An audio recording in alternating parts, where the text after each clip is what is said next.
আসসালামু আলাইকুম। অ্যাঞ্জেল আপনাকে যুক্ত করা আছে, বলেন। অ্যাঙ্গেল আসিফ ভাই। হ্যাঁ, বলেন। হ্যালো আসিফ ভাই।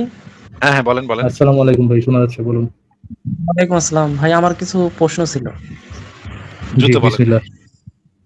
আচ্ছা, আমাদের এই রাসূল মারা যাওয়ার কত বছর পরে আপনার রাসূল, আপনার আপনার রাসূল হাদিস মারা লেখা আমাদের না। আচ্ছা, আমার ঠিক আছে। আপনার রাসূল মারা যাওয়ার কতদিন পর কোরআন লেখা হয়েছে সেটা আগে একটু বলে লন। হাদিস।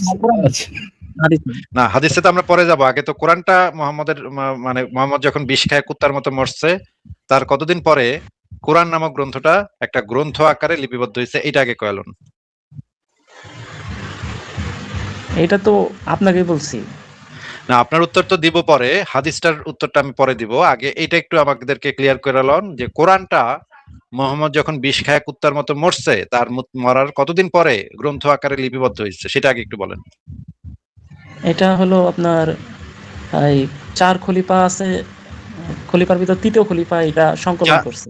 এই তথ্যটা আপনি কোথায় পাইছেন? এই যে তৃতীয় খলিফা এটা সংকলন করছে, এটা কি কোরআনে পাইছেন নাকি অন্য কোথাও থেকে? মানে এই সোর্সটা কি, এই ইনফরমেশনের সোর্সটা কি? কোরআনে কি এটা লেখা আছে যে তৃতীয় খলিফা ওসমান এটা লিখছে, এইরকম কি কথা কোরআনে লেখা আছে? কোরআনের কোনো আয়াতের ভিতরে আছে নাকি আপনি না বাইরে নাই। থেকে? আচ্ছা, এটা নাই। তাহলে বাইরে থেকে জানছেন? বাইরে থেকে। কোথা থেকে জানছেন? এটা মানে হাদিস থেকে। হাদিস থেকে। ও আচ্ছা, তাই নাকি? এখন আপনি কোশ্চেনটা করেন তো ভাই, কি কোশ্চেন করতেছিলেন? এখন কোশ্চেনটা করেন। হাদিস তো মোহাম্মদের বলেন। পড়ার এতদিন পরে হইছে, তাহলে আমরা হাদিস মানব কেমনে? তাহলে আপনি যে একটু আগে হাদিস মাইনা কইলেন যে ওসমানের আমলে কোরআনটা লেখা হইছে, কই থেকে হাক জানছেন দিয়া, না? হাক দিয়া, হাক দিয়া। আসলে একটু কথা বলি, মানে Sure ভাই, বলেন। আপনারটা বলেন কত বছর পরে লেখা হয়েছে? ধরা যে কেমনে খাইতে হয় সেটা আপনার এই ধরা খাওয়াটা দেখলে মানুষ দেখবে, আচ্ছা, বুঝবে যে অ্যাঙ্গেল ভাই, আপনি কি অনলি কোরআন, মানে আপনি কি আহলে কোরআন? আমি সুন্নি। আপনি কি আহলে কোরআন কিনা সেটা জিজ্ঞেস করছি, এই বালচাল জিজ্ঞেস করিনি তো। উনি যে পজটা দিছে, না, পজটা দিয়ে উনি বোঝাই দিছে উনি আলে কোরআন, ফারাজ ভাই। আপনি কি হাদিস না মানেন? না, হাদিস মানি যেটা কোরআনের সাথে মিল আছে। থ্যাংক ইউ ভাই, থ্যাংক ইউ ফর জয়েনিং ভাই। অ্যাঙ্গেল ভাই, আহলে কোরআন তো আহলে কোরআনের কথা বলে ভাই, থ্যাংক ইউ দেখছেন আমি টিপ দিলে বুঝি, দেখছেন? যে পোস্ট হয়েছে আমি কি বার উত্তরটা দিব, যে উত্তরে আমি উত্তর দেওয়া হয়ে যাবে, কিন্তু আসিফ মহিউদ্দিন ধরতেও পারবে না। না আমি আহলে কোরআন, আমি সুন্নি। ও জব বিদাই আমার যে বিদাই। আমি নাস্তিক লাইভে গিয়ে আজকে So এমন একটা smart, dude. So smart. বুদ্ধি দেখাবো। ইস, দেখেন কি বুদ্ধি, সে অনেক চিন্তা ভাবনা করে বুদ্ধি শুদ্ধি নিয়ে আসছে আজকে, হ্যাঁ? কিন্তু এসে হেগে দিছে, পাঠাস করে হেগে দিল, ঠাস ঠাস করে হেগে দিল। কি একটা অবস্থা। না আমি আহলে কোরআন, আমি হাদিস মানি, সরি আমি হাদিস মানি ভাই। ওই যেগুলো ওইগুলো শুধু যেগুলো কোরআনের সাথে যায় সব মানি ভাই, সত্যি মানি। God damn, Mumin, God damn. আচ্ছা, আচ্ছা ঠিক আছে, বেশি নেই। আচ্ছা রহিম যদি যুক্ত করো ভাই। রহিম আপনাকে যুক্ত করা হয়েছে? হ্যাঁ ভারত ভাই, শুনতে পাচ্ছেন? হ্যাঁ Hello? শুনতে পাচ্ছি ভাই, বলুন। সরি, আমি আসলে এই যে আসিফ ভাইকে একটা রেফারেন্স দেখাতে আসছিলাম, কিন্তু উনি তো ব্রেকে কিসের রেফারেন্স? যে আজওয়া খেজুর খাইলে বিষের হয় না, মানে কার্যকারিতা থাকে না। আচ্ছা, এটা কি দাবি রেফারেন্স দেখাতে চাচ্ছেন, যে এরকম দাবি করা আছে কোন হাদিসে, এই জিনিস দেখাতে আসছেন? যে আপনার মানে ইয়েতে যে সংখ্যা.com এ লেখা আছে যে আজওয়া খেজুর খাইলে, বা আপনাদের লাইভে প্রমাণ চাইছেন অনেক ইয়েতে। জি জি জি জি আমি এখন যুক্ত হয়েছিলাম আগে। সো আমি ওনাদের একটা রেফারেন্স আছে যেটা বলতেছে হাদিস প্রমাণ দিয়ে যে আজওয়া খেজুরটা আছে মুহাম্মদের সময় ছিল। ওইটা একটা বিশেষ জাতের খেজুর, একটা বিশেষ অঞ্চলে হয়তো। আচ্ছা, এটা হলো বিষয়।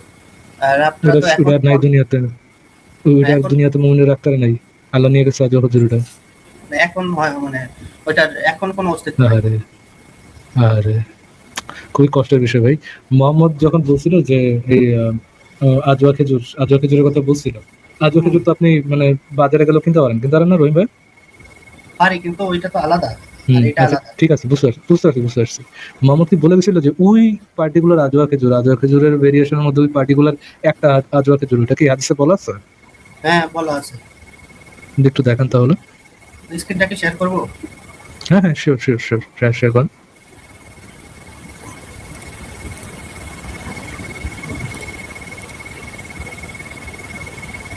একটা সেকেন্ড। হ্যাঁ, জি, দেখা যাইতেছে। দাঁড়ান এক second। ও, প্রিন্সেসের ওয়েবসাইট এটা নাকি? কি জানি এটা, রেসপন্স টু অ্যান্টি ইসলাম। জি, জি, দেখান ভাই। এই যে জবাব আমি এটা কি? শুরুতেই দেখে এটা রাইটার কে? এটা রাইটার কে? প্রিন্সেস? একটু না পুরোটান, না ভাই, রাইটারটা দেখান, রাইটারটাকে। মোহাম্মদ মুশফিকুর রহমান মিনার। জি, ও, প্রিন্সেস। দেখেন, মোহাম্মদ যে ইয়ে করছিল যখন আজওয়া খেজুরের কথা বলছিল, তখন পার্টিকুলার এক ধরনের এই যে আজওয়া খেজুরের কথাই বলেছে, ওইটা একটু দেখান। ভাই দেখতে পাচ্ছেন তো, নাকি একটু জুম করবো? পড়েন আপনি, পড়েন, দেখা যাচ্ছে, আপনি পড়েন। এই যে জবাব আমি শুরুতেই দেখে নিই এই ব্যাপারে হাদিস কি বলা আছে। অর্থ সাদ রহমাতুল্লাহ আলাইহি হতে বর্ণিত, তিনি বলেন, আমি রাসূলুল্লাহ কে বলতে শুনেছি, যে ব্যক্তি সকালবেলা 7টি আজওয়া মাদিনার উৎকৃষ্ট উৎপন্ন খুরমা খেজুর খাবে, সেদিন কোনো বিষয় বা জাদু তার কোনো ক্ষতি করবে না। একটি সহিহ বুখারীর হাদিস, এটা নিঃসন্দেহে বিশুদ্ধ হাদিস। এই প্রসঙ্গে আরো কিছু হাদিস রয়েছে যা প্রথমোক্ত হাদিস বক্তব্য নির্দিষ্ট করে। এই যে আয়েশার একটা হাদিস এখানে যুক্ত করছে। আয়েশা রাহমাতুল্লাহ থেকে বর্ণিত যে রাসূলুল্লাহ বলেছেন, মদিনার আলিয়া অঞ্চলে নিচে নেবেন না তো, নিচে নেবেন না, একটু উপরে থাকেন, হ্যাঁ। পরেন, এতে পরেন, যেটা বলতেছিলেন, বলছেন মদিনার আলিয়া অঞ্চলের উঁচু ভূমির আজওয়া খেজুরের শেফা রোগ মুক্তি রয়েছে। অথবা তিনি বলেছেন, প্রতিদিন সকালে এর আহার বিষনাশক ঔষধের কাজ করে। আচ্ছা, এখানে এই দুইটার মধ্যে কি ইয়েটা বলা যে, আবার আপনি নিচে নিয়ে যাচ্ছেন ভাই, মদিনার উচ্চ অঞ্চলের আজওয়া খেজুরের কথা যেটা বলতেছেন, আজওয়া খেজুরের শেখ মুখ।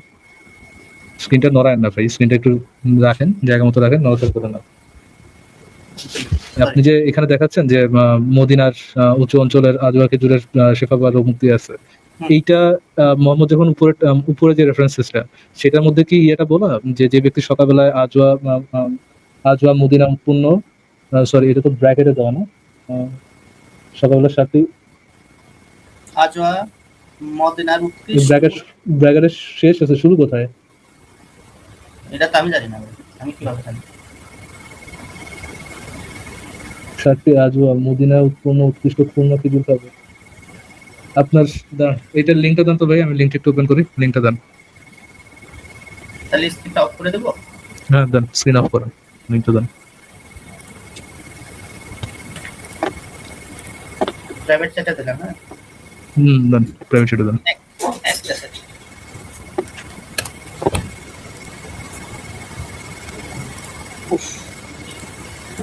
আচ্ছা, বিড়াল ভাই, এটা কি আপনি নাকি অন্য কেউ যুক্ত হয়েছে? আবার একটু আনমিউট করে বলেন দেখি। জি ভাই, এটা আমি। আচ্ছা, কই দিছেন ভাই? হ্যাঁ, লিংক তো একটা সেকেন্ড। ব্রাউজার থেকে তো দেখাচ্ছিলেন, দেখান। ব্রাউজার থেকে দেখাচ্ছি, তো লিংকটা কপি। কি লেভেলের নয়েজ হইতেছিল ওনার এই জায়গা থেকে? আমি এই মাঝে রাহিম ভাইয়ের কাছে একটা প্রশ্ন করি, সেটা হচ্ছে যে যেহেতু বলেছে সেই সময় ছিল খেজুর এবং উৎকৃষ্ট মানের খেজুর এখন নাই, সেই সময় পাওয়া গেছিল, এটাই ওনার মূল বক্তব্য। তাহলে আমাদের প্রিয় নবী যে কাতরালো এবং উনি যে সেই খাইবারের ইতে গিয়ে যে ইহুদি মহিলার যে বিষ মিশ্রিত খাবার খেয়ে উনি যে কষ্ট পেল, তো তখন সেই খেজুর তিনি খাননি কেন? আমি কি উত্তর দিব? আনমিউট যেহেতু করছেন, দেন। যে তখন তো আসলে আর মোহাম্মদ যে বিষ পানে মৃত্যু হয়েছে, এটার প্রপার এভিডেন্স তো নাই যে বিষ পানেই তার মৃত্যু হয়েছে। এটা একটা দাবি যে হ্যাঁ তিনি এটা দাবি না, এটা সহিহ হাদিসে আছে যে উনি বিষের ব্যথায় ওনার প্রাণবায়ু উড়ে যাচ্ছে। বিষের প্রাণে যে মোহাম্মদ যে বিষ পান করে যে তরপার মানে লাভালাভি করতেছিল, এটা কার দাবি? এটা কি মানে অন্য মানুষের দাবি নাকি এটা মোহাম্মদের দাবি? কার দাবি? এটা কি বিষ পানেই করতেছিল, এইটা রেফারেন্স তো নাই। না, এটা সহিহ হাদিসে আছে। না, সহিহ হাদিসে তো আছে ভাই, বুঝলেন না বিষয়টা? আমি বলতেছি যে সহিহ হাদিসে আছে যে উনি কষ্ট পাচ্ছিল, কিন্তু বিষ পানেই যে কষ্ট পাচ্ছিল, কিসের বিষ পানেই কষ্ট পাচ্ছিল এটা আছে। মানে কিসের জন্য কষ্ট হচ্ছিল এটা সহি হাদিসের মধ্যে বলা নাই। না 4 বছর পরে কি এটা লিংক দিছি ভাইয়া যদি আরে কাণ্ড, এটা জিজ্ঞেস করছি নাকি? জিজ্ঞেস করছি যে কি জন্য কষ্ট পাচ্ছিল, এটা কি সহি হাদিসের মধ্যে নাই? না এরকম তো আমি পাই না। নাই, ইসের মধ্যে ইয়া নাই, মানে এরকম আপনি কিসের পান জন্য না? কষ্ট হচ্ছিল এটা আপনি কি এই একটু স্ট্রেট আপ বলেন, পান নাই নাকি নাই, কোনটা? নাই নাই। আচ্ছা, তাহলে এই কথা বলেন না যে পান নাই। আমরা যদি এটা সহি হাদিসে দেখাইতে পারি তাহলে তো ভাই আপনারা বলতে পারবো যে আপনি যেহেতু দাবি করছেন দাবিটা মিথ্যা বা বাটপারি করতেছেন এখানে, তাই না রহিম ভাই? মানে জেনে শুনে বাটপারি করতেছেন আপনি। এটা হচ্ছে আপনার ক্লেম যে নাই। একটা হচ্ছে কি আমি জানি না আছে কিনা, আর একটা হচ্ছে আপনি বলছেন যে নাই। এটা একটা ক্লেম। যেহেতু আপনি ক্লেম করতেছেন তাহলে আমরা তো রেফারেন্স এনে দেখাইতে পারবো যে আপনি এখানে বাটপারি করতেছেন। এবং সহি হাদিস সাথে ডিনাই করার জন্য উনি কুফরি করবে। আচ্ছা, এই বিষয়ে সবচেয়ে ভালো কে জানে সেটা একটু আগে একটু শুনে নিই যে এই বিষক্রিয়ায় মোহাম্মদ মরছে নাকি মরে নাই, এই বিষয়ে সবচেয়ে পৃথিবীতে সবচেয়ে ভালো কে কইতে পারে?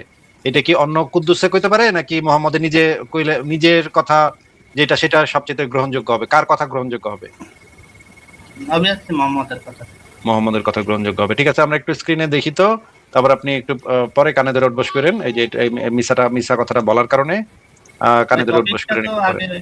হ্যাঁ আগে এই যে এই বুখারী শরীফ ইসলামিক ফাউন্ডেশন, এই জায়গাটা একটু পড়ে শোনান, এখানে কি লেখা? জি পড়ে তো শোনাচ্ছে কিন্তু ভাই ওই যে আজওয়া হাফেজের ওটাতে আমরা যাবো না, অসুবিধা নেই, এটা একটু আগে পড়ে শোনান। জি জি নবী সাল্লাল্লাহু আলাইহি ওয়াসাল্লাম যে রোগে ইন্তেকাল করেন সে সময় তিনি বলতেন মানে কে বলতেন? কি তিনি বলতেন মানে কে বলতেন? মোহাম্মদ কুদ্দুস। বলতেন, ও আচ্ছা, কি বলতেন শুনি পড়েন। হে আয়েশা আমি খাইবারে বিযুক্ত যে খাদ্য ভক্ষণ করেছিলাম আমি সর্বদা তার যন্ত্রণা অনুভব করছি, আর এখন কিসের যন্ত্রণা অনুভব করছে ভাইয়া? ওই যে বিযুক্ত খাবার খাইছে সেটা। বিষযুক্ত খাবার খেয়েছে, কে জানি বলছিল ভাই, কি কারণে তর পাইতেছিল এগুলো বলা নাই। পরের বাক্যে আরো সুন্দর ভাবে আছে ফারাজ ভাই, পরের বাক্যটা পড়তে দেন, পরের বাক্যটা পড়েন ভাই। আর এখন সেই সময় আগত যখন সে বিষক্রিয়ায় আমার প্রাণ বের হয়ে যাওয়ার উপক্রম হয়েছে।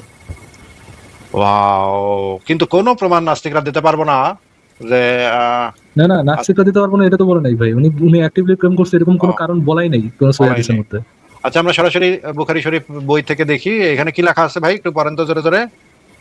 4 বছর পরে কি বিষের হয়? 4 বছর এটা আপনি যেটা লেখা আছে ভাই এটা পড়েন, এটাকে পড়েন। এটা কানের নিচে থাপ্পড় দিয়া আপনি জিজ্ঞেস করেন মোহাম্মদের কবর থেকে উঠায় তারপর জিজ্ঞেস করেন এই গান্ডু তুই কথা বললি কি জন্য? 4 বছর পর কি বিষয়টা হয় ব্যাক কল আপনি বললেন। আগে আপনার মোহাম্মদ কি বলছে এটা পড়েন। নবী সাল্লাল্লাহু আলাইহি ওয়াসাল্লামের রোগ ও তার ওফাত, মুহাম্মদ সাল্লাল্লাহু আলাইহি ওয়াসাল্লামের বাণী আপনি তো মরণশীল এবং তারাও মরণশীল।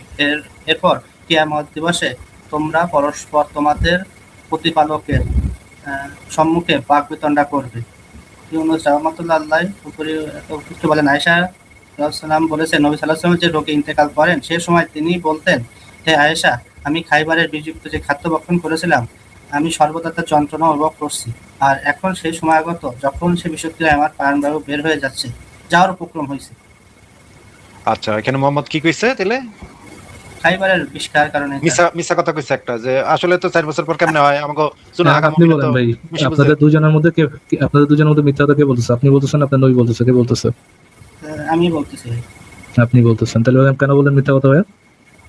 আমি জানার বলছিল ভাই। আপনি যে একটা বাটপার ফ্রড বিষয়টা কি বুঝতে পারতেছেন? আপনি তো বলেন নাই যে ভাই আমি পাই নাই কোথাও, পাই নাই যে নবী মোহাম্মদ বিষ খাওয়ার জন্য মারা গেছিল কিনা, আমি কোথাও পাই নাই। আপনি একটা ফ্রড বলছেন। হ্যাঁ, এটা মানে আপনি উনিদের দাবি হিসেবে বলছে যে এটা তাদের দাবি, এটা তার দাবি যে মোহাম্মদ বিষ খায় মারা গেছে, এটা এরকম কোথাও নাই, বা বিষ খায় সাফার করছে এরকমটা কোথাও নাই। আচ্ছা ভাই, তাহলে আজওয়া হাফেজের বিষয়টাই যাই বুঝলাম তো। ধরেন আমি লজ্জা শরম নাই ভাই, একেবারে লজ্জা শরম নাই, সামান্যতম লজ্জা শরম নাই। মাত্র ব্যাপারে কি হইছে আজওয়া খেজুর ব্যাপারে ওনার হচ্ছে আসিফ ভাই, উনি প্রিন্সেসের একটা লেখা শেয়ার করছে। প্রিন্সেসের লেখার মধ্যে বলা হচ্ছে যে ওই যে আজওয়া খেজুর যেটা ছিল সেটা হচ্ছে একটা পার্টিকুলার জায়গার পার্টিকুলার আজওয়া খেজুর, এবং ওইটা পরে মদিনা থেকে গায়েব হয়ে গেছে, আর নাই। ওটাই মানে বিশ্বে আর এক্সিস্ট করে না। আমি তোমার লিংকটা দিছি, ওইটা একটু ওপেন করলে ভালো হতো, তাহলে তো রেফারেন্সটা পাওয়া যেত। নাকি দেখাবো আসিফ ভাই? সরি, আমি মিউট করে কথা বলতেছিলাম। লিংকটা ওপেন করবো না, আগে একটু এটা বইলা নেন যে ওই লিংকের ভিতরে কি এরকম কোনো এভিডেন্স দেয়া আছে যে ওই সময় মদিনায় এমন একটা জাতের খেজুর পাওয়া যেত যে খেজুরটা খাইলে মানুষে মানে ওই দিন আর বিষক্রিয়া কাজ করতো না, এইরকম হইলে তো সেটা সারা পৃথিবীতে একটা বিখ্যাত ওষুধ হিসেবে ব্যবহৃত হইতো। গ্রিসের বিজ্ঞানীরা গিয়া নিয়ে আসতো, নিয়ে আসা সেটা বিভিন্ন মানে ওষুধ হিসেবে ব্যবহার করতো। কোন নিরপেক্ষ সোর্স থেকে কি দেখাতে পারবেন যে এরকমের একটা খেজুর মদিনায় সেই সময় পাওয়া যেত, এই খেজুরটা খাইলে সেই দিন আর কোনো বিষক্রিয়া কাজ করতো না? রহিম, আপনি যে লিংক আনছেন সেই লিংকে কি এরকম কোনো নিরপেক্ষ সোর্স আছে? নিরপেক্ষ সোর্স না, এটা মোহাম্মদ বলছে এটা। মোহাম্মদ বলছে, এটা তো আমরাও জানি। এটা তো আপনি ওই লিংকের ভিতরে কি দেখাবেন দিলে? আপনি লিংক যেটা নিয়ে আসছেন সেটার ভিতরে কি আছে? দেখাবো যে এখানে যেটা মানে যে আজওয়া খেজুরের কথা বলছে, এই সময়ের পরে সে আজওয়া খেজুর সেরকম একটা আজওয়া খেজুর ছিল, কিন্তু সেই সময় যে আজওয়া খেজুর ছিল সেটা কে কে খায়া পরীক্ষা কইরা দেখছে? এরকম কি কোনো এভিডেন্স আছে যে কিছু মানুষ 7টি আজওয়া খেজুর সকালবেলা খাইলো, খায়া তারপর একটা বিষ খাইলো, খায়া দেখলো যে কিছু হইতেছে না? এরকম কি পরীক্ষিত কোনো ইয়া আছে আপনার কাছে? ওই যে লিংক নিয়ে আসেন সেখানে দিছে? না, তাই না। দেয় নাই। আচ্ছা, কোনো বিজ্ঞানীরা অন্য দেশের কোনো বিজ্ঞানী এটা গিয়ে টেস্ট করছে, বা ওগুলা ওই খেজুর কি রপ্তানি হইতো বিভিন্ন দেশে দেশে? যে মনে করেন ভারতে তখন মানে রপ্তানি হইতো ওই খেজুর মানুষ দৌড়ায় দৌড়ায় কিন্তু গিয়া যে এই খেজুর খাইলে তো বিষক্রিয়া কাজ করে না, চলো আমরা এই খেজুর খাই। এরকম কি চীন দেশের মানুষ, ভারতের মানুষ, পার্সিয়ান মানুষ, রোমান সাম্রাজ্যের সম্রাটরা?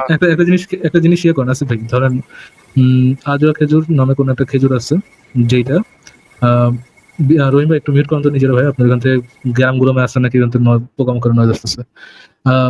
ধরেন মোহাম্মদ একটা আজওয়া খেজুর নামে কোন একটা খেজুর আছে, এবং মোহাম্মদ বলল যে যেই এই জিনিসটা মজে যায় বা এই জিনিসটা ধরেন এই জিনিসটার সাথে নবীত্বর কোনো কানেকশন কখন হইতে পারে? ধরেন আজওয়া কিছু বাদ দিলাম, আমরা আম নিয়ে কথা বলি। মনে করেন ভাই রাজশাহীতে এক ধরনের আম পাওয়া যায়, কেউ জানে না ওই আম যদি আপনি সকালবেলায় 3টা করে আম খান তাহলে সেই দিন কোনো বিষক্রিয়া আপনার কাজ করবে না। এই বিষয়টা দুনিয়ার কারো জানা নেই, ঠিক আছে? তো আমি নবী, আমি আপনার এই বিশেষ জ্ঞানটা দিলাম যে আপনি যদি এরকম ইয়ে করে খান, ওরকম 3টা করে আম খান, তাহলে আপনার ওই দিনে কোনো বিষক্রিয়া কিছু কাজ করবে। বা যদি এই জিনিসটা এরকম অ্যাভেলেবেল হয়ে থাকে, যদি এই জিনিসটা এরকম হয়ে থাকে, তাহলে তো ভাই এখানে একটা মজে যায় যে আমি ঈশ্বর থেকে প্রাপ্ত কোনো একটা জ্ঞান দিলাম আপনার, রাইট? কিন্তু এটা যদি মনে করেন একটা particular rare piece of Ajwa খেজুরের জন্য হয়, যে এই ধরনের রেয়ার পিস অফ আজওয়া খেজুর আছে, ওই রেয়ার পিস অফ আজওয়া খেজুর যে কদিন শেষ ওই কদিনের মধ্যে শেষ, তাহলে তো ভাই এইটার যে গুণাবলী এটার সাথে তো ভাই আল্লাহ বিল্লার কোনো কানেকশন নেই। এটা প্রকৃতিতে পাওয়া কিছু খেজুর, যে খেজুরটা যে সার্টেন টাইম ধরে আছে, ওই সার্টেন টাইমে একটা ইয়ে আছে, মানে এটা একটা ইফেক্টিভনেস আছে। তারা এই যে নবীর যে চিকিৎসা বিজ্ঞান, এই চিকিৎসা বিজ্ঞানে যে নবী হাঁটছে এইটারে ধূলিসাৎ করে, মানে এইটারে মানে সরানোর জন্য তারা ওই বলতেছে এখন যে পার্টিকুলার আজওয়া খেজুরি দুনিয়া তার এক্সিস্ট করে না। নবীর চিকিৎসা বিজ্ঞান হচ্ছে গিয়ে ভ্যালুলেস, ওই আজওয়া খেজুর হচ্ছে গিয়া দুনিয়া থেকে নেই। বিষয়টা বুঝে গেছে তাই? হ্যাঁ, বোঝা গেছে। ফরাজ ভাই, এটা হইলে তো ধরেন এরকম হইছে, মোহাম্মদ একটা বইলা গেছে 7টি আজওয়া খেজুর খাইলে বিষক্রিয়া কাজ করে না, সাহাবীদের ভিতরে এই রকমের একটা ইয়া ছিল, তাহলে তো ওই আজওয়া খেজুরটারে তো তাদের টিকে রাখার কথা, কারণ এটা একটা খুবই দুর্লভ এক ধরনের এক্স্যাক্টলি, খেজুর, এটা তাই তো না? ওর কথা। যেমনি পারো আজওয়া খেজুর সেভ করো। হ্যাঁ, মোহাম্মদের মিরাকুলাস একটু আগে যেটা নিয়ে আলোচনা করতেছিলাম, মোহাম্মদের নিজেরই তো খাওয়া উচিত ছিল আজওয়া খেজুর, নিজেরও খাওয়া আজওয়া খেজুর খাই। আচ্ছা, মোহাম্মদের যে মানে নাতি হোসেন বড়টাই আর কি, বড়টাই তো বিষ খায় মরছিল, ওই হালাও জানতো না যে এটা মানে ওই সময় তো থাকার কথা, তাই না? নাকি মোহাম্মদের মারার সাথে সাথে আজওয়া খেজুর হচ্ছে কি আপনার, খেজুর হচ্ছে কি একটা ড্রাই ফ্রুট, রাইট? এটা তো আপনি মানে বহু বছর ধরে আপনি সংরক্ষণ করতে পারবেন, তো আপনি এটা সংরক্ষণ করবেন না কেন? রহিম ভাই বলেন তো, মোহাম্মদের যে বড় নাতিটা ওই যেটা বিষ খায় মরছিল, ওইটাও কি এটা জানতো না এই যে এই আজওয়া খেজুরের কাহিনী? ভাই এটা তো আমার জানা নেই। মোহাম্মদের বিষ খায় মরলো, হেও জানতো না? মোহাম্মদের সাথে যে সাহাবীরা ছিল, যেটা ওই যে আগে মুখে দিছিল মাংস, হালাও জানতো না? হেলাও আজওয়া খেজুর খায় ওইখানে যায় নাই। তো ভাই প্রত্যেকের তো 7টা করে আজওয়া খেজুর খায়, তারপর ওই যে ওই ইহুদি মহিলার বাসায় দাওয়াত খেতে যাওয়া উচিত ছিল, যে আগে আজওয়া খেজুর খায় লই, তারপর যাবো ওইখানে বিষ টিষ মিশাইলে আমার কোনো সমস্যা নেই। তারপরে মোহাম্মদের যে নাতি, ও বেড়া তো জানার কথা যে আজওয়া খেজুর খাইলে বিষক্রিয়া কাজ করবো না, হে বেড়াও বিষ খায় মরলো। এবং ইসলামের ইতিহাসে বিষ খায় মরার মানুষের সংখ্যা তো নিতান্ত কম না, অনেক মানুষ বিষাক্ত জিনিস খায়, বিষ দিয়ে মেরে ফেলা হয়েছে, প্রাসাদ ষড়যন্ত্র হয়েছে। তাহলে এরা একটাও জানতো না সেই সময়? যদি আজওয়া খেজুর সেটা থাকতোই, তাহলে ওরা মরলো কেমনে ভাই? আমি কেমনে বলবো ভাই, ওরা কেমনে বলবো? তা আপনি তো এটারে ভাই ইয়া করতেছেন। এক্স্যাক্টলি, উনি করবো কেমনে ভাই? মোহাম্মদের সাহাবারা, যে আমি আর্টিকেলটা একটু দেখতেছিলাম, মোহাম্মদের সাহাবারা যখন দেখলো এই বারটাতে কোনো কাজ হয় না, তখন যে মুহাদ্দিসরা কারা দাঁড়ান, হ্যাঁ, মুহাদ্দিসগণ এই কারণে ব্যাখ্যা করেছেন যে ওই বিশেষ আজোয়া খেজুর নবীর সময় ছিল কিন্তু এখন আর নেই। আজোয়া খেজুর দ্বারা বিষ ও জাদুর প্রতিরোধের ওই বিষয়টি শুধুমাত্র নবীর সময়ের জন্য, পরবর্তী সময়ের জন্য না। আচ্ছা যে ফারাজ ভাই সময়টাতে আপনি যে টেস্ট করতে পারবেন, যখন হ্যাঁ, আপনি টেস্ট করতে পারবেন তখন আর নেই, তখন আর নেই। বুঝছেন? ফারাজ ভাই একটা মজার আমরা উদাহরণ তৈরি করি। মনে করেন আমি আজকে কইলাম যে ফারাজ ভাই আপনি যদি আহ, আহ, ভোর 5টার সময় 3 পিস মুরগির মাংস খান, তাহলে ওই দিন আর আপনার কোনো অ্যাক্সিডেন্ট হবে না। হুম, ওই দিন আপনি অ্যাক্সিডেন্ট থেকে একদম মুক্ত। এই কথাটা আমি বললাম, বলার পরে মরে গেলাম। মরে যাওয়ার পরে মনে করেন আমার কিছু চেলাচামুন্ডা আসলো, এসে দেখলো যে আসলে 5টার সময় তো 3 টুকরা মুরগির মাংস খাইলে তো অ্যাক্সিডেন্টের ক্ষেত্রে কোনো প্রভাব এটা বিস্তার করে না, অ্যাক্সিডেন্টের সাথে এটার কোনো সম্পর্কই নাই, 3 পিস মুরগির মাংসের সাথে অ্যাক্সিডেন্টের কোনো সম্পর্কই নাই, সম্পর্ক পাওয়া যাচ্ছে না। তারপরে 2-3 জন চেলাচামুন্ডা বললা কিন্তু আসিফের কথাটা তো মিথ্যা কোন যাইবো না, মিথ্যা কইতে গেলে তো আমাকে ইমান থাকবো না, ইমানের লুঙ্গি তো খুলে যাবে। তাহলে কি করণ যায়? আমরা বলি যে ওই মুরগির মাংসটা, ওই মুরগিটা এখন পাওয়া যায় না, যে ওই মুরগির কথা মুরগি, ছিল। ওই যেগুলা মুরগি আসিফ মদিনের দেহে বড় ছিল, উইডার মাংস শুধু আসিফ মদিন বলে গেছে, অন্য কোনো ইস্যুর জন্য, অন্য কোনো মুরগির জন্য বলে না। অন্য কোনো মুরগি, ওই জাতের মুরগি আর পাওয়া যায় না। ওই জাতের মুরগি যদি কেউ 5টার সময় 3 পিস করে খাইতো তাহলে ঠিকই অ্যাক্সিডেন্ট হইতো না। কিন্তু যেহেতু ওই মুরগি মুহাদ্দিসরা বলেছে, দেখেন ভাই, দেখেন মুহাদ্দিসরা যেহেতু বলেছে, মুহাদ্দিসরা কখন মিথ্যা কথা বলতে পারে নাকি? মুহাদ্দিসরা যেহেতু বলেছে। আচ্ছা। আসিফ ভাই, আমি যদি একটু বলি, আচ্ছা বলেন। ওই লেখাটা যদি ওপেন করেন আর্টিকেলটা, এটা নিচের দিকে কিন্তু around 20 মিনিটের মতো আপনি আসলে আপনাকে around 20 মিনিটের মতো আসছেন। হ্যাঁ 20 মিনিটস আসছি, তারপরে চলে যাবো ফারাজ ভাই। আচ্ছা ঠিক আছে, একটু থাকেন তাহলে আসছি। জি আসিফ ভাই, ওই লেখাটা যদি ওপেন করেন তাহলে কিন্তু আপনি যে চ্যালেঞ্জ দেন এটার কিন্তু একটা উত্তর দেয়া হয়েছে যদি লেখাটা পড়তেন। তাই নাকি? আচ্ছা দেখবো। এবং আরেকটা উত্তর যেটা মুশফিক মিনার ভাই সবসময় দেখে, সেটা হচ্ছে এই সম্পর্কে আল্লাহ সব থেকে ভালো জানেন, এই উত্তর দিয়ে কিন্তু উনি বক্তব্যটা শেষ করেছেন। এটা তো করতেই হবে, এটা তো না করলে হয় কেমনে? আচ্ছা রহিম ভাই, আপনাকে মানে যুক্তিবিদ্যা একটা জিনিস আছে যেটাকে বলা হয় অ্যাডহক জাস্টিফিকেশন। এটা কি জিনিস জানেন আপনি? এটা শুনছিলাম ভাই, কিন্তু এখন আসলে কনসেপ্টটা মনে নেই। মনে করেন কোন একজন ব্যক্তি একটা কথা কইলো, পরে দেখা গেল সেই জিনিসটা মিলতেছে না, হ্যাঁ, কোনোভাবে মিলানো যাচ্ছে না, কিন্তু মিলাইতে তো হইবই, না মিললে তো ভাই অসুবিধা আছে, না মিললে তো পুরাই গ্যাঞ্জাম লেগে যাবে। হ্যাঁ, মিলাইতে তো কোনো না কোনো ভাবে হইব। তখন মিলানোর উদ্দেশ্যে যে মূল কথাটা, সেই মূল কথাটাকে পরিবর্তন করে দাও, পরিবর্তন করে সত্য হিসেবে দাবি করো। এই রকমের মানে যারা করে সেটাকে বলা হয় মানে পরবর্তী সময়ে একটা জাস্টিফিকেশন তৈরি করে যে আসলে এইটা দ্বারা এইটা বোঝানো হয়েছে, বুঝছেন? এইটা হচ্ছে যুক্তিবিদ্যার ভাষায় খুবই লেম একটা এক্সকিউজ যে আমাগো নবী আসলে এইটা বুঝাইছে, ওইটা বুঝায় না, এটা বুঝাইছে ওই জাতের ওই। কিন্তু নবী কি এই কথা বলছিল? নবী নিজ মুখে কি এই কথা বলছিল যে এই জাতের আজওয়া খেজুর খাইলে? এটা কি স্পেসিফিকলি হাদিসে বলা আছে কোথাও? না, বলা নাই। তাহলে তো এটা তো অন্য কেউ কইছে নাকি যে মানে এটা শুধুমাত্র ওই জাতের খেজুর খাইলে হইব না হইব, এই কথাটা তো মুহাম্মদ কয়নি, অন্য কেউ কইছে। মুহাদ্দিসগণ বলছে। মুহাদ্দিসগণ বলছে। মুহাদ্দিসগণ কি মুহাম্মদ যে এইটাই বুঝাইছে সেটা কিভাবে প্রমাণ করবে যে ওই জাতের খেজুরের কথাই যে মুহাম্মদ বুঝাইছে? এইটা কি মুহাম্মদের কোনো বক্তব্য থেকে সেটা প্রমাণ করছে, নাকি তারা যেহেতু এটা মিলতেছে না সেহেতু এইটাই বুঝায় থাকতে পারে নবী, হয়তো এটাই বুঝায় থাকতে পারে নবী, এইটা এই কনক্লুশনে গেছে? মানে বুঝলাম না ভাই বিষয়টা আপনি। আচ্ছা, মনে করেন আপনার মায়ের অসুখ হয়েছে, আমি আপনার বললাম যে প্যারাসিটামল খাওয়াইলে আপনার মায়ের ক্যান্সার সেরে যাবে। হ্যাঁ, আপনার মায়ের মনে করেন ক্যান্সার হয়েছে, আমি বললাম প্যারাসিটামল খাওয়াইলে আপনার মায়ের ক্যান্সার সেরে যাবে। তখন গিয়া দেখা গেল যে প্যারাসিটামল খাওয়ার পরেও আপনার মায়ের ক্যান্সার সারতেছে না। কিন্তু আমার কথাটা যদি সত্য হিসেবে আমি দাবি করি, তখন আমি বলতে পারি যে আরে ভাই, আপনারা তো আমি সেই প্যারাসিটামলের কথা কইনি, আপনারা আমি কইছি যে কুদ্দুসের দোকানের প্যারাসিটামল খাইতে। কুদ্দুসের দোকানের প্যারাসিটামল যদি আপনি খাইতেন তাইলে আপনার মায়ের অসুখটা সেরে যেত। তখন আপনি কইলেন কুদ্দুসের দোকান কোথায়? আমি বললাম কুদ্দুসের দোকান তো উঠা গেছে, আমি তো আর পাইবেন না ওই দোকান। এই যে এই জাস্টিফিকেশনটা যে আমি দিলাম পরবর্তীতে, এই পরবর্তী জাস্টিফিকেশনটা কি যৌক্তিক হইল? না, যৌক্তিক। আপনি তো কেন? প্রথমত আমি কইনি। মানে প্রথমে ক্লেম করছেন যে প্যারাসিটামল খাইলে, এই প্যারাসিটামল খাইলে মানে রিলিফ পাওয়া যাবে বা ইয়ে হবে, কিন্তু পরবর্তীতে যখন কাজ হয় না তখন আপনি বলতেছেন যে না, এটা বলি না, ওইটা বলছি। তখন আমি ঘুরায় এইটারে পেঁচায় এমন বানাইলাম যে এটা তো কুদ্দুসের দোকানে, এবং ওই কুদ্দুসের দোকানে এখন আর নাই, আর পাইবেন না খুঁজে। মানে আপনার কাছে টেস্ট করার মতো কোনো ওয়ে আমি রাখি নাই। হ্যাঁ, আমি আপনার বলছি ওই সময় যদি আপনি কুদ্দুসের দোকান থেকে কিনতেন তাহলে হইতো, কিন্তু এখন আর কুদ্দুসের দোকান তারপর দিন উঠে গেছে। আপনার মায়ের মানে আপনি যেদিন আমি বলছিলাম তারপর দিনই কুদ্দুসের দোকান উঠে গেছে, এরপর আর কুদ্দুসের দোকান নাই কোথাও। ওই দোকানের প্যারাসিটামলটা খাইলেই ক্যান্সার ভালো হয়ে যেত। তাহলে তো আমি আসলে আমার বক্তব্যটাকে মানে তেনা পেঁচায় গোজামিল দিয়ে আমার বক্তব্যটাকে সত্য প্রমাণের চেষ্টা করতেছি, তাই না? এটা কি আপনি কি বুঝতেছেন না? জি ভাই বুঝতেছি। আমার বক্তব্যটাকে আমি এমন জায়গায় নিয়ে গেলাম যেটাকে আর টেস্ট করার কোনো উপায় নাই। কথা বলে ফেলাইছি মুখ ফসকা, এখন তো এটারে সত্য প্রমাণ এমন জায়গায় নিয়ে যাবো যেটা কেউ সত্য মিথ্যা প্রমাণ করতে পারবে না। টাইনা হিস্ট্রি ওই জায়গায় নিয়ে যাবো। আমি তো সেই কাজটা করলাম, তাই না? জি তার মানে মুমিনরা তো সেই কাজটা করলো, মুমিনরা তো তাদের যেই লেখা লিখছে সেখানে সেই কাজটা করছে। সেটা তো এই দাবিটা সত্য নাকি মিথ্যা এইটার মানে জায়গা থেকে কিভাবে বাইর করে ফেলা যায়, কিভাবে এটারে রক্ষা করা যায় এই কথাটারে, এই চেষ্টাটা করছে। এটা তো খুব সহজে খুব সিম্পলি বোঝা যাচ্ছে, এটার জন্য তো বেশি বুদ্ধিও লাগে না। হ্যাঁ বিড়াল ভাই, আপনি কি যেন বলতেছিলেন, বলেন এবার শেষ করেন। ভাই আমি বলতেছিলাম ওনার ওই লেখাটা আমি আসলে দেখলাম, তো যে পরবর্তীতে যে এই লাইভে যেহেতু চ্যালেঞ্জ দেওয়া হয়, ওই চ্যালেঞ্জের বিষয়ে উনি বললো, আর এটা আইদার আপনি ওপেন করতে পারেন, নাহলে আমি আপনাকে পড়ে শোনাতে পারি। হ্যাঁ, এই হ্যাঁ, লেখাটা শোনান। আচ্ছা ভাই, এটা বলেছে যে নাস্তিকদের চ্যালেঞ্জ প্রসঙ্গে আসি।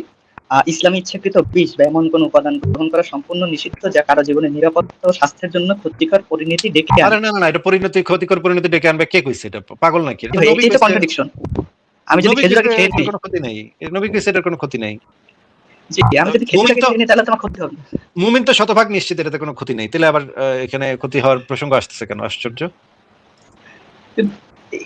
সেটাই বললাম যে উনি নিজে প্রথমে এর সপক্ষে লিখে আবার পরবর্তীতে বলতেছে যে না, এতে ক্ষতি হতে পারে। এটা তো উনি অবিশ্বাস স্থাপন করছে। মানে নবীর কথার উপরে অবিশ্বাস, এ তো মহাকুফরি, এ তো মানে মুরতাদ হয়ে গেছে এই লোক। জি, এটা মিনার ভাই লিখছে ওখানে, যে এই জন্য হচ্ছে যে ইসলামের সুন্দর সুন্দর বিশ্বাসের বৈধতা দায়িত্ব জ্ঞানহীন কাণ্ডজ্ঞানের মাধ্যমে প্রমাণ করার প্রয়োজন নেই। অর্থাৎ এই যে বিষ খাওয়া, সরি এই যে খেজুর খাওয়া, এটা একটা দায়িত্ব জ্ঞানহীন কাণ্ড। ও আচ্ছা, ঠিক আছে। এটা যদি কেউ মনে করেন রহিম ভাই, এটা মনে করেন কেউ করতে ভয় পাইতেছে, একটু মানে একটু সন্দেহ হইতেছে বিষ আবার কাজ কইরা ভালায় নাকি, তো আচ্ছা ঠিক আছে। আবার যদি কেউ বলে যে না ওই সময় খেজুর পাওয়া যাইতো, এখন আর সেই খেজুর পাওয়া যায় না, আচ্ছা ঠিক আছে। তাহলে আরো তো আমাদের কাছে অনেকগুলো ওয়ে আছে, একটাই তো ওয়ে না যে এই যে হাদিস যে সত্য, নবীর কথা যে সত্য সেটা প্রমাণের তো একটাই ওয়ে না, আরো তো প্রমাণ আছে। আরেকটা হচ্ছে গিয়ে আরেকটা হাদিসে আছে আয়াতুল কুরসি পড়লে সেই দিন সকাল থেকে সন্ধ্যা পর্যন্ত, না যেন সন্ধ্যা থেকে মানে সারা রাত ফেরেশতারা পাহারা দেয়। হ্যাঁ, কোনো চুরি আহ কেউ কোনো চুরি সেখানে করতে পারে না, কোনো জায়গায় কোনো যদি অর্থ সম্পদ রাখা থাকে সেখানে কেউ চুরি করতে পারে না। রহিম ভাই, এটা তো হাদিসে আছে তাই না ভাই? জি আছে। তাহলে এটার প্রমাণ দেখ, এটা প্রমাণ দিলে হবে, অসুবিধা নাই। ওনারা ওই যে আয়াতুল কুরসি পড়া ওনাদের ব্যাংক অ্যাকাউন্টে ফু দিবে এবং পাসওয়ার্ডটা আমারে দিয়ে দিবে। তারপর আমি পাসওয়ার্ড থেকে টাকা মানে কেমনে আনন লাগে অন্য অ্যাকাউন্টে সেটা আমি ব্যবস্থা করতেছি, চুরিদারি মানে অ্যাকাউন্ট খালি করে দিব। ওনারা সারা রাত আয়াতুল কুরসি পড়া অ্যাকাউন্টের উপরে ফু দিব আর আমি এখান দিয়ে টাকা চুরি করতে থাকুম। এইটাতে কি ওনারা রাজি হবে? না আচ্ছা, আমি তো এই বিষয়ে ওনার সাথে কথা বলি নাই, আমি যুক্ত হয়ে কথা বলে তাহলে তারপরে জানাতে পারবো। আচ্ছা ঠিক আছে, এটাও যদি না করতে চায় তার আরেকটা আছে, সেটা হইতেছে মনে করেন হাদিসে নবী বলছে যে কোন নবী রাসূলের দেহকে জমিন ভক্ষণ করা জমিনের জন্য হারাম করে দেওয়া হয়েছে। মানে পৃথিবীতে যত নবী রাসূল আসছে তাদের কারোর শরীর জমিন ভক্ষণ করতে পারে না, এটা অনেকগুলা সহিহ হাদিসে আছে। এটা হাদিসটা পড়ছেন এটা? জি পড়ছি। আচ্ছা, তার মানে পৃথিবীতে নবীর সংখ্যা তো যেটা জানি 1,24,000 বা 2,24,000 মতান্তরে। আচ্ছা ধরে নিলাম 1,00,000 ধরে নিলাম, কমায় 50,000 ধরে নিলাম, 50,000 তো নবী রাসূল ছিল পৃথিবীতে ধরে নিলাম। এই 50,000 নবী রাসূলের বডি তো এখনো অক্ষত আছে নাকি? হাদিস অনুযায়ী তো থাকার কথা। থাকার কথা। তাহলে একটা কি তারা এই পর্যন্ত বের করে দেখাইতে পারছে? কোন এই যে সারা পৃথিবীতে যে প্রত্নতাত্ত্বিকরা মাটি খুঁড়ে প্রাচীন কালের কঙ্কাল বাইর করে, ফসিল টসিল বাইর করে, একটাও তো ভাই অক্ষত দেহের নবীর শরীর বাইরিল না। বিষয় কি ভাই? ভাই এটা বললে তো মানে আমি এটা বলছিলাম, বললে তো ফেরাউনের দৃষ্টান্ত তো দেখতে হবে। ফেরাউন তো নবী না, আর ফেরাউনের তো মমি করা হয়েছে, আর ওইখানে তো আল্লাহ পাক ওই জমিনকে ভক্ষণ করা হারাম করে দিয়েছে, এটা তো কুদরত। ভাই মানে মমি করা হয়েছে এটা ওরা স্বীকার মানে বলে না যে মমি করা হয়েছে, ওরা বলে যে এটা আল্লাহ হইলো নিদর্শন হিসেবে রেখে দিচ্ছে, ভাই, যে কাফেরদের এই পরিণতি হবে। ভাই ওরা মমি করা হয়েছে এটা সারা পৃথিবীর মানুষ জানে, তারা কিছু না বললেও আমাদেরকে যে আসে না। আপনাকে যেটা জিজ্ঞেস করতেছে সেটা একটু বলেন যে এই যে না তাহলে ভাই, আমি তো প্রথম মোহাম্মদের বলছি- কবরটা খুইরা ওর মানে বডিটা একটু দেখা দিলেই তো হয়, সারা পৃথিবীর মানুষ সাথে সাথে তখন বুঝতে পারবে যে হ্যাঁ নবীর কথা সত্য, যে নবী রাসূলের বডি পচে না, মাটিতে পচে না, তাই না ভাই? জি নবীর কবর তো কোথায় আমরা জানি নাকি? জি জানি। সৌদি সরকার একটু কন যে মানে সবাই মিলা একটু প্রমাণ দিয়ে দিই, নাস্তিক দাঁত ভাঙা জবাব দিয়ে দিই, নবীর কবরটা একটু খুঁড়া একটু বডিটা একটু দেখা দিই, তাহলেই তো হইলো, সহজ জিনিস। আচ্ছা হ্যাঁ? আমি তো কি বলবো? আচ্ছা, শেষ নবীরটা যদি না করতে চায় তাহলে অন্য কোন নবীরটা করুক, ঈসা নবীরটা করুক, মুসা নবীরটা করুক, কোথায় আছে আমরা তো জানি না। তারা একটা বাইর করে আমাদের দেখাক, হাজার হাজার নবী আছে, একটা বাইর করে দেখাক। বুঝতে পারছি আমি তাইলে হ্যাঁ আসিফ ভাই, আমি যদি আরেকটু সহজ করে দিই, যেহেতু নবী রাসূলদের কবর খোঁড়াখুঁড়ি একটা গুনাহের কাজও হতে পারে। একটি হাদিস আছে যেখানে বলা হয়েছে যে মানুষের শেষ প্রান্তের যে হাড়, এটা কখনই মাটির সাথে মিশে যায় না, এটা সবসময় থাকবে এবং সেখান থেকে আবার পুনরুত্থিত করা হবে। এইটার যদি একটু প্রমাণ দিত। হ্যাঁ, মানুষের বডির একটা শেষ মেরুদণ্ডের যে শেষ হাড়টা, সেই শেষ হাড়টা নাকি কখনো ক্ষয়প্রাপ্ত হয় না, এটাও সহিহ হাদিসে আছে। যে এইটার যদি প্রমাণ দিত। অনেকগুলো অপশন আছে, যে কোনো একটা অপশন বাইছে নেক মুমিন, বাইছে নিয়ে তারপরে আমাদেরকে প্রমাণ দেখ, অসুবিধা কোথায়? আমাদের তো সমস্যা নেই, একটা হইলেই হবে, একটা প্রমাণ দিলেই হবে। কোনটা দিবেন কোন এখন? রহিম ভাই আপনি বাইছে নেন, মুমিনদের সাথে কি আলাপ করেন, দেখেন কোন এই 4-5টার মধ্যে কোনটা বাইছে নিতে পারবে। এবং আরো একটা হাদিসে আছে, সংক্রামক রোগ বলে কিছু নাই, এটা হাদিসে আছে, এটা জানেন? জি আছে দেখছি ওটা তো সহি না বলে ওটা। এটা 13টা সহিহ হাদিস ভাই, 13 খানা সহিহ হাদিস, একটা সহিহ হাদিস না, 13 খানা সহিহ হাদিস আছে। ভিন্ন ভিন্ন চেইনে যদি হিসাব করেন তাইলেও একাধিক সহিহ হাদিস আছে, ভিন্ন চেইনও একাধিক, এবং মানে টোটাল 13টা সহিহ হাদিস আমি পাইছি। রহিম ভাই, জি ভাই ভাই আমার এটা 13 বিষয় 13 খানা সহিহ হাদিস আমি পাইছি। হ্যাঁ, স্টাডি করতে হবে। আমি যেটা শুনছিলাম ওটা সহি না ওটা। আমরা কি একটু চেক করে দেখবো এটা সহি নাকি সহি না? আমি একটু পড়াশোনা করে, আমি তো ভাই জানি না, আমি পড়ে মানে আমি একটু স্টাডি করে আমি তাইলে আপনাদের আবার যুক্ত হবো। আর ঠিক আছে, এই ঠিক আছে। বিষয়টা নিয়ে পড়াশোনা করছিলাম তো এই জন্য আসছিলাম, যে এই যে আজ আকাদের বিষয়টা আমি জিজ্ঞেস করছিলাম ওনাদের কাছে। আমি মাদ্রাসার লাইনের স্টুডেন্ট না, আমি জেনারেলের স্টুডেন্ট। তো আমি আসলে প্রশ্নটা করছিলাম যে ভাই আজ আকাদের বিষয়টা এটা আছে, তো এই বিষয়ে আপনাদের মতামত। তখন এই লেখাটা বলছিল কি যে লেখাটা রেফারেন্স সহ আছে, যে বলতেছে যে তখন একটা বিশেষ অঞ্চলে বিশেষ ধরনের খেজুর হইতো, সেইটা দিয়ে সেবা পাওয়া যাইতো। তারপরে মানে 1400 বছর পরে সেটা তো নাই থাকতে পারে, এরকম কোনো তো এভিডেন্স নাই যে থাকবেই। এইটা হলো বিষয়। আমি তাইলে ভাই এই বিষয়টা নিয়ে কথা বলে তখন আপনাদের জানাতে পারবো। আমি তো আসলে ওই লাইনের স্টুডেন্ট না, এই জন্য আসলে এই বিষয়ে আমি অত অভিজ্ঞ না। ঠিক আছে রহিম ভাই, তাহলে আপনাকে বিদায় দিই। আসিফ ভাই, আমি যদি একটু বলতাম, হ্যাঁ হ্যাঁ বলেন। সেটা হচ্ছে যে নবী যখন শিশু বয়সে যে হচ্ছে যে সিরিয়াতে যায় ব্যবসার কাজে, তখন উনি যে গাছের নিচে দাঁড়িয়েছিল, সেই গাছটি নাকি এখনো আছে দাবি করা হয় মরুর প্রান্তরে। আশেপাশে আর কোনো গাছ নেই, ওই গাছটি আছে। তো আবার এই লেখায় লেখা আছে যে ওই খেজুর গাছটা নবী নিজে হচ্ছে হাত দিয়ে রোপণ করেছিল। তো যদি গাছের নিচে দাঁড়ায় যদি হচ্ছে সেই গাছ এখনো ওই থাকে নিদর্শন হিসেবে, তো ওটা তো ওনার নিজের হাতে রোপণ করা গাছ, সেই গাছ কিভাবে এখন নিঃশেষ হয়ে গেল? এটা ওই লেখাতে আছে? জি আসিফ ভাই, আপনি লেখাটা পড়লে পাবেন। আচ্ছা আচ্ছা, আমি পরে দেখবো না লেখাটা। তাহলে ইয়া নেই। ঠিক আছে রহিম ভাই, আপনাকে তাহলে আজকে বিদায় দিই, ভালো থাকেন তাহলে। জি ভাই ধন্যবাদ।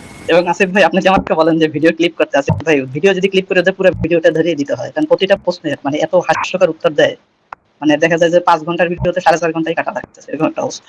হ্যাঁ, আমিও এই জন্যই আর ভিডিও কাটি না। আমি একসময় কাটার কথা ইয়া করছিলাম, পরে দেখি যে এতগুলা আমার কাটতে হবে, পুরো ভিডিওটাই তো মানে আমাদের ইয়া করে দেখাইতে হবে, তাহলে এটা তো সম্ভব না। এই জন্য বাদ দিছি, পরে এই চিন্তা বাদ দিছি। কিন্তু দুই একজনও যদি কেউ যদি এই কাজগুলো করে, একটু ছোটখাটো জিনিসগুলো, সবচেয়ে মজার মজার জিনিসগুলো যদি কাইটা পাঠায়, তাহলে আর কি আমরা সংগ্রহে রেখে দিই। ঠিক আছে বিড়াল ভাই, আমরা পরের জনকে যুক্ত করি।